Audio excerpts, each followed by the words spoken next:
तो हर किसी को पता है, मगर क्या आप जानते हैं जिन तारों द्वारा बिजली को आपके घरों तक पहुंचाया जाता है वो तारे कैसे बनती है? नहीं तो चलिए फिर मेरे साथ बिना किसी देरी के वीडियो शुरू करते हैं। आपको दिखाते हैं बिजली की तारें कैसे तैयार करी जाती हैं, जिनके बिना बिजली का कोई उपयोग है ही नहीं। तो वीडियो को अंत तक देखना मत भूलिएगा। चलिए वीडियो शुरू करते हैं। तो बिजली का तार बनाने के लिए सबसे पहले पीवीसी के छोटे छोटे दाने लिए जाते हैं, जो कि एक प्रकार के प्लास्टिक के दाने रहते हैं। इन दानों की बोरी को खोल के सबसे पहले इन्हें गर्म करा जाता है। जो आप मेरे सामने नीले रंग की मशीन देख रहे हैं ना, इसी के द्वारा इन दानों को गर्म करा जाता है ताकि इन्हें पिघलाने में आसानी हो सके।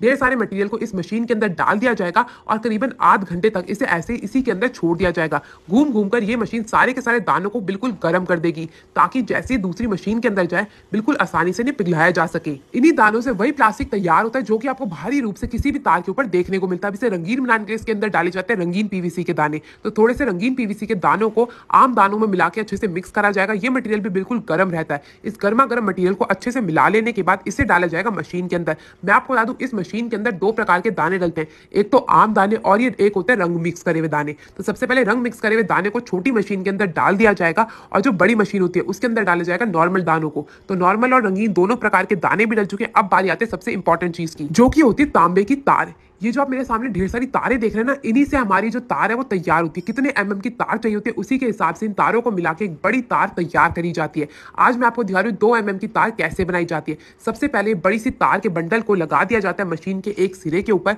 जिसको लगाने में 3 से 4 लोगों की सहायता लगती है। अब इसमें से एक सिरे को उठा के डाला जाएगा मशीन के अंदर और जो पुरानी तार का सिरा था उससे जोड़ने का कार्यक्रम शुरू करा जाएगा। तो उसके लिए इसमें बीच में जितनी भी तारें होती हैं उन्हें खोला जाता है और जो पुरानी तार होती है उसको भी अच्छे से खोल के उसमें जितनी भी बारीक बारीक आप तारें देख रहे हैं ना, इन दोनों तारों को अच्छे से मिलाया जाएगा और बंद करने के लिए टेप का इस्तेमाल करा जाएगा। तो दोनों तारों को अच्छे से आपस में जोड़ दिया गया। अब बारी आ जाती है मशीन को स्टार्ट करने की। तो एक और से मशीन को अच्छे से स्टार्ट कर दिया जाएगा। ये रीडिंग मशीन होती है जिसमें तार की रीडिंग आती रहती है। जब ये 900 पे होगी तभी तार बनने का कार्यक्रम शुरू करा जाएगा। अब यहाँ से हमारा रोल चलना शुरू हो चुका है। इस रोल में से जो हमारी तांबे की तार है वो निकलती रहेगी, दूसरी मशीन के अंदर एक सिरे से आएगी। अब ये जो आप ये नीले रंग की मशीन देख रहे हैं ना, इसमें एक तरफ से तो ये तांबे की तार डलती है, मगर दूसरी तरफ से इसमें प्लास्टिक बिल्कुल पिघला हुआ आता रहता है, जिसे गर्म करने के लिए इन्होंने थोड़ी सी गैस का भी इस्तेमाल कर रहे हैं। अब जैसे ही प्लास्टिक जो है हमारी तांबे की तार के ऊपर आता रहेगा, इसे डाला जाएगा पानी में ठंडा करने के लिए, क्योंकि अगर तार को ठंडा नहीं करा जाएगा तो ना ही इसकी पैकिंग हो सकती है और ना ही इसके ऊपर लेबलिंग हो सकती है। तो सबसे पहले तार को पानी के अंदर अच्छे से ठंडा करा जाता है, जिसके लिए यहाँ पे 2 फुट जितनी एक बड़ी सी मशीन लगी हुई है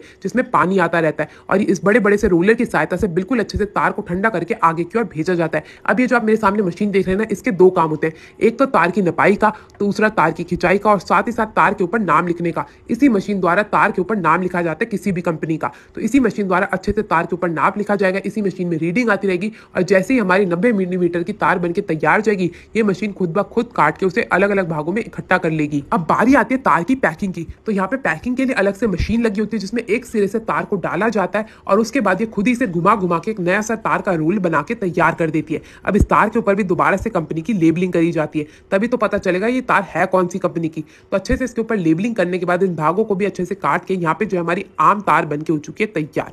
अब बारी आती है 2 तार को मिक्स करके नई तार बनाने की, जो कि ज्यादातर घरों में इस्तेमाल करी जाती है, जिसके लिए सबसे पहले एक रंग की तार के रोलर को डाल दिया जाता है मशीन के अंदर। इसी प्रकार से दूसरे रंग की तार को भी डाल दिया जाता है। फिर एक तार के सिरे को डाला जाएगा मशीन के अंदर, इसे थोड़ा सा घुमा के मशीन के द्वारा ही आगे की ओर भेज दिया जाता है। अभी आप यहाँ पे देख सकते हैं बीच में नीले रंग की तार जो पहले से ही लगा के रखी गई है। अब इन दोनों तारों को अच्छे से मिला के इनकी मिश्रण वाली तार को भी तैयार करा जाएगा। आप यहाँ पे देख सकते हैं इसे पुरानी तार से अच्छे से बांध दिया गया और यहाँ से हमारा रोलर चलना शुरू हो चुका है। एक एक करके यहाँ से पीली तार जो आगे की ओर आती रहेगी, फिर ये नीली तार के साथ मिलके एक नई तार को अच्छे से बना के तैयार कर लेगी। फिर इसकी पैकेजिंग भी पुरानी वाली तार की तरह ही करी जाती है। मैं आपको बता दूं, जिस तरह हम पानी के बिना नहीं रह सकते, वैसे बिजली का कोई भी उपकरण इस तार के बिना रह ही नहीं सकता। हर उपकरण